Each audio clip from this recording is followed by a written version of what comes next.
Thank you, my friends.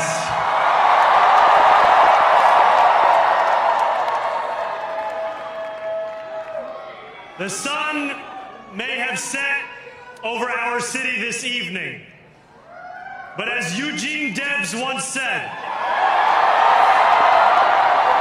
I can see the dawn of a better day for humanity.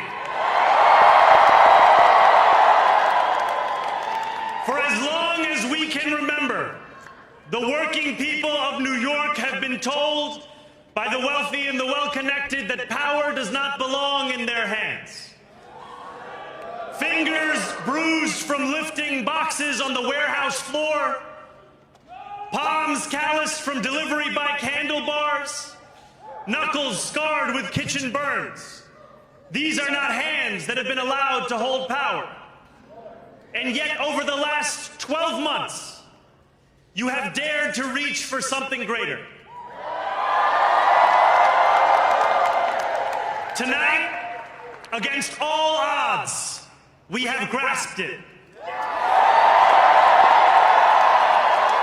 The future is in our hands. My friends, we have toppled a political dynasty.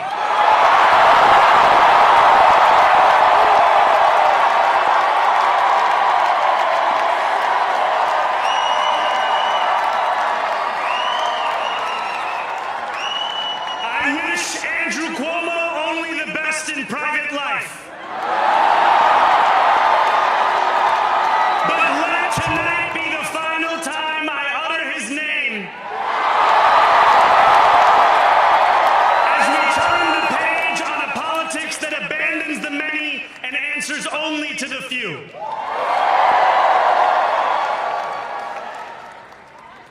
New York, tonight you have delivered a mandate for change. A mandate for a new kind of politics. A mandate for a city we can afford. And a mandate for a government that delivers exactly that. On January 1st, I will be sworn in as the mayor of New York City.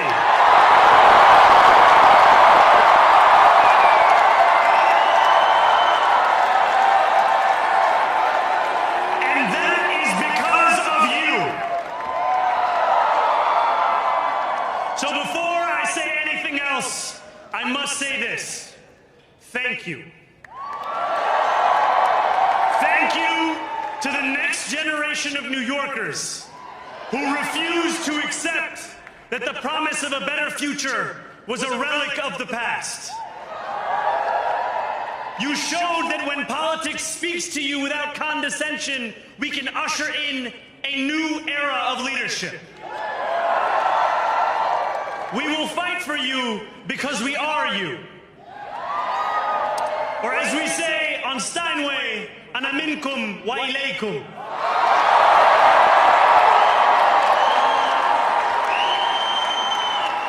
Thank you to those so often forgotten by the politics of our city who made this movement their own. I speak of Yemeni bodega owners and Mexican abuelas, Senegalese taxi drivers and Uzbek nurses, Trinidadian line cooks and Ethiopian aunties. Yes, aunties. To every New Yorker in Kensington and Midwood and Hunts Point, know this.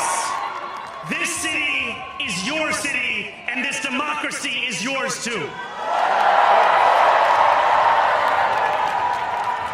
This campaign is about people like Wesley, an $11.99 organizer I met outside of Elmhurst Hospital on Thursday night.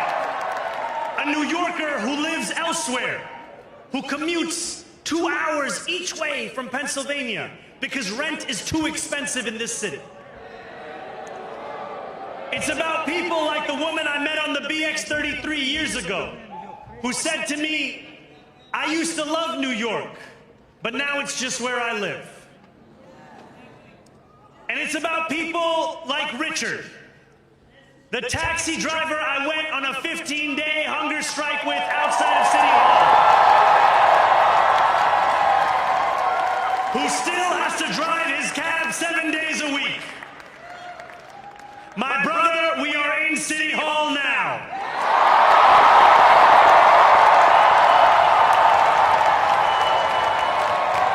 This victory is for all of them. And it's for all of you. The more than 100,000 volunteers who built this campaign into an unstoppable force. Because of you, we will make this city one that working people can love and live in again. With every door knocked, every petition signature earned, and every hard-earned conversation, you eroded the cynicism that has come to define our politics. Now I know that I have asked for much from you over this last year. Time and again, you have answered my calls. But I have one final request. New York City, breathe this moment in. We have held our breath for longer than we know. We have held it in anticipation of defeat. Held it because the air has been knocked out of our lungs too many times to count. Held it because we cannot afford to exhale. Thanks to all of those who sacrificed so much, we are breathing in the air of a city that has been reborn.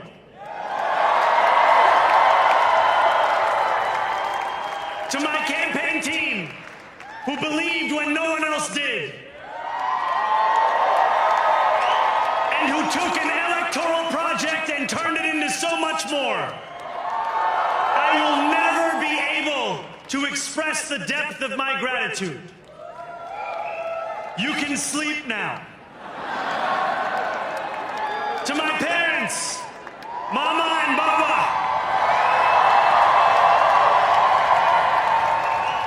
you have made me into the man I am today. I am so proud to be your son. And to my incredible wife, Rama,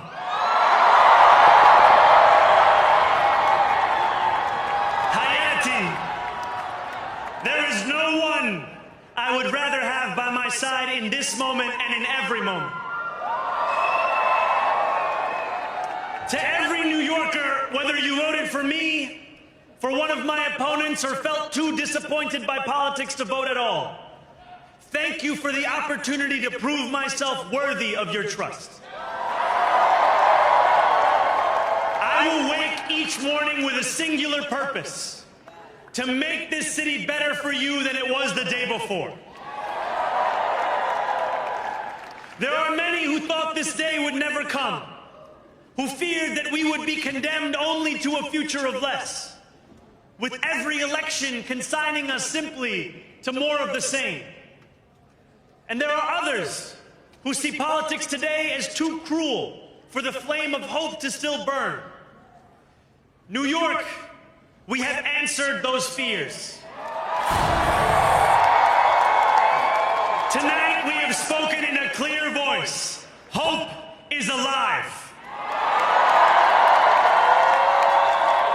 Hope is a decision that tens of thousands of New Yorkers made day after day, volunteer shift after volunteer shift, despite attack ad after attack ad. More than 1 million of us stood in our churches, in gymnasiums, in community centers, as we filled in the ledger of democracy. And while we cast our ballots alone, we chose hope together. Hope over tyranny. Hope over big money and small ideas. Hope over despair. We won because New Yorkers allowed themselves to hope that the impossible could be made possible.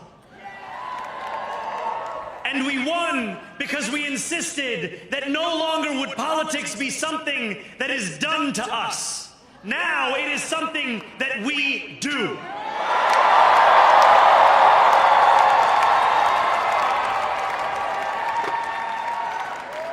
Standing before you, I think of the words of Jawaharlal Nehru.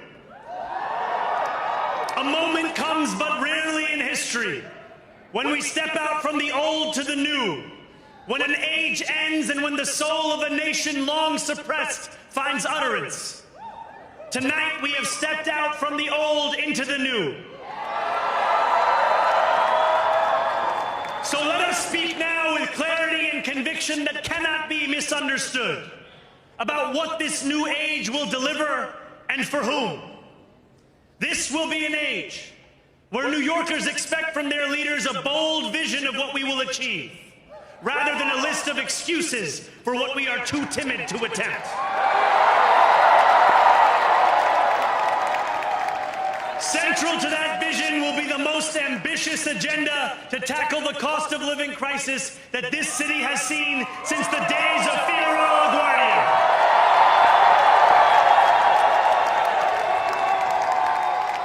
An agenda that will freeze the rents for more than 2 million rent-stabilized tenants. Make buses fast and free. And deliver universal child care across our city. Years from now, may our only regret be that this day took so long to come. This new age will be one of relentless improvement. We will hire thousands more teachers. We will cut waste from a bloated bureaucracy. We will work tirelessly to make lights shine again in the hallways of NYCHA developments where they have long flickered. Safety and justice will go hand in hand as we work with police officers to reduce crime and create a department of community safety that tackles the mental health crisis and homelessness crises head on. Excellence will become the expectation across government, not the exception. In this new age we make for ourselves, we will refuse to allow those who traffic in division and hate to pit us against one another. In this moment of political darkness, New York will be the light. Here, we believe in standing up for those we love. Whether you are an immigrant, a member of the trans community, one of the many black women that Donald Trump has fired from a federal job, a single mom still waiting for the cost of groceries to go down, or anyone else with their back against the wall, your struggle is ours too. And we will build a city hall that stands steadfast alongside Jewish New Yorkers and does not waver in the fight against the scourge of anti-Semitism. Where the more than 1 million Muslims know that they belong. Not just in the 5 boroughs of this city, but in the halls of power. No more will New York be a city where you can traffic in Islamophobia and win an election.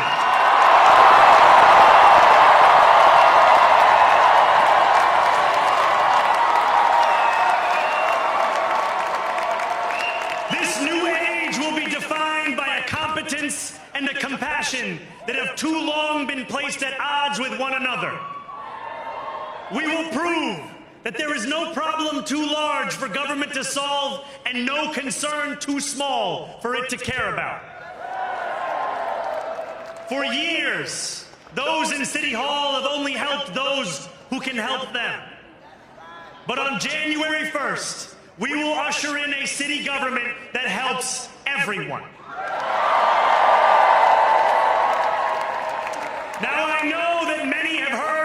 message only through the prism of misinformation. Tens of millions of dollars have been spent to redefine reality and to convince our neighbors that this new age is something that should frighten them. As has so often occurred, the billionaire class has sought to convince those making $30 an hour that their enemies are those earning $20 an hour. They want the people to fight amongst ourselves so that we remain distracted from the work of remaking a long broken system. We refuse to let them dictate the rules of the game anymore. They can play by the same rules as the rest of us. Together, we will usher in a generation of change. And if we embrace this brave new course, rather than fleeing from it, we can respond to oligarchy and authoritarianism with the strength it fears, not the appeasement it craves.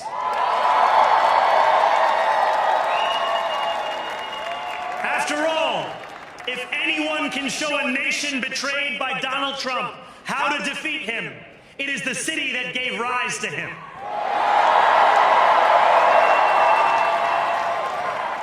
And if there is any way to terrify a despot, it is by dismantling the very conditions that allowed him to accumulate power. This is not only how we stop Trump, it's how we stop the next one. So Donald Trump, since I know you're watching, I have 4 words for you. Turn the volume up.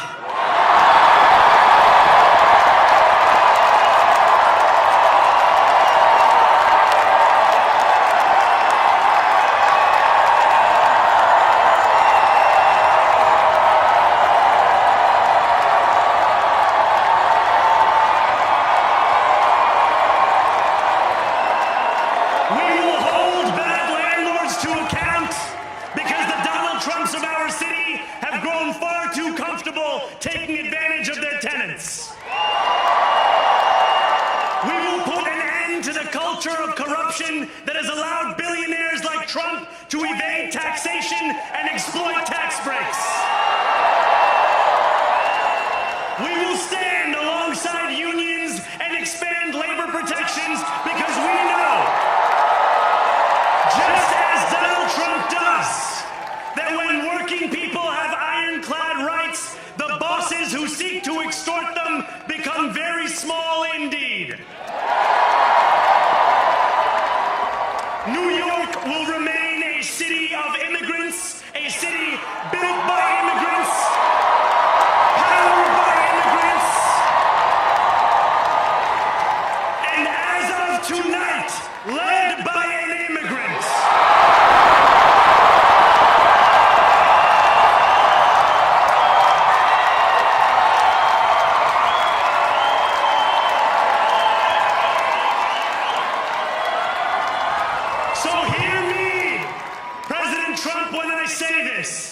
To get to any of us, you will have to get through all of us.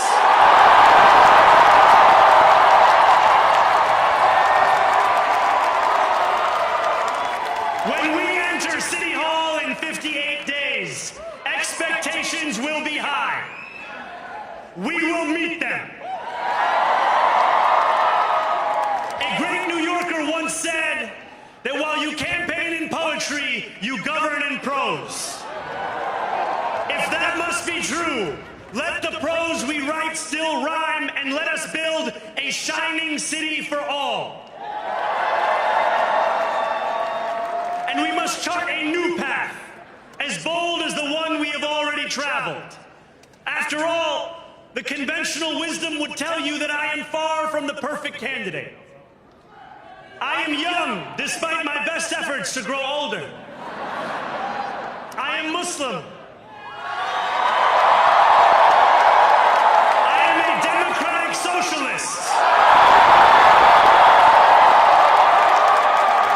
And most damning of all, I refuse to apologize for any of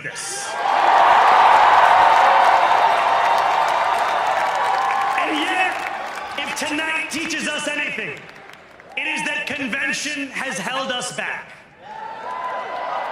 We have bowed at the altar of caution, and we have paid a mighty price. Too many working people cannot recognize themselves in our party. And too many among us have turned to the right for answers to why they've been left behind. We will leave mediocrity in our past. No longer will we have to open a history book for proof that Democrats can dare to be great. Our greatness will be anything but abstract. It will be felt by every rent-stabilized tenant who wakes up on the first of every month, knowing the amount they're going to pay hasn't soared since the month before. It will be felt by each grandparent who can afford to stay in the home they have worked for,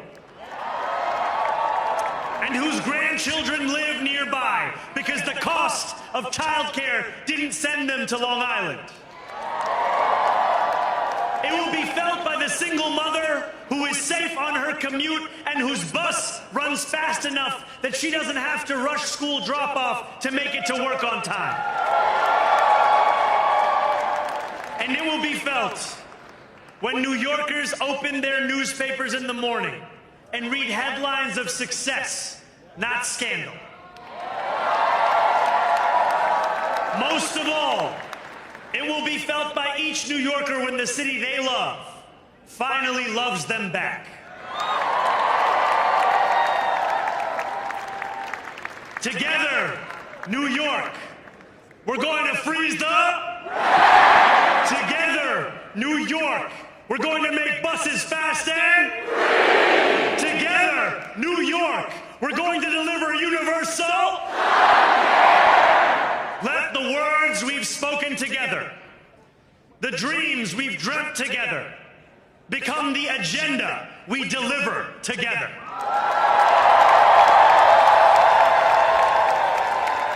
New York, this power, it's yours. This city belongs to you. Thank you. 104,000 volunteers. We love numbers, we love metrics, but I want to talk first about what's behind those numbers. Every number is, in a way, an act of bravery. Door knocking is not the easiest thing. For many, including myself, it takes a moment of bravery at the beginning, asking a stranger something about their lives and sharing something about yours. Sharing what you want to see in the world, it can be daunting. Thousands of people did it. And every time, every volunteer went to a door and talked to a stranger, they offered their vision to that stranger and invited that stranger to be a part of shaping their vision. We love strangers. Every door knock and every phone call is a statement of belief that politics is for all of us. This campaign and this city is all of ours to shape. I also want to say something about field leads.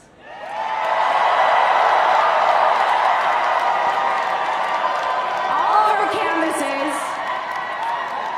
for those who don't know, all of our canvases have been led by volunteers we call field leads. Many of them are here. Most led a shift every week, and some led a shift every week since December.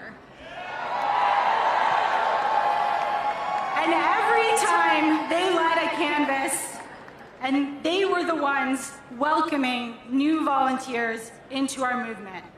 They were the ones who helped inspire folks coming out to canvas for the first time. Without those 700 people who chose to step into leadership in an uncertain moment and try something new and scary, this field operation at this scale would not have happened. Those 700 people prove that leadership isn't about having all of the answers. It's about the willingness to step into the unknown and inspire others to imagine something better. So here are the numbers. Over 104,000 volunteers made over 4.4 million calls. At around noon today, a volunteer knocked our 3 millionth door. Over 700 field leads have led over 5,700 canvases in 243 neighborhoods. 6,568 voters signed up to volunteer on the spot when they were canvassed by somebody. 8,389 voters signed up to volunteer when they were asked by a phone banker.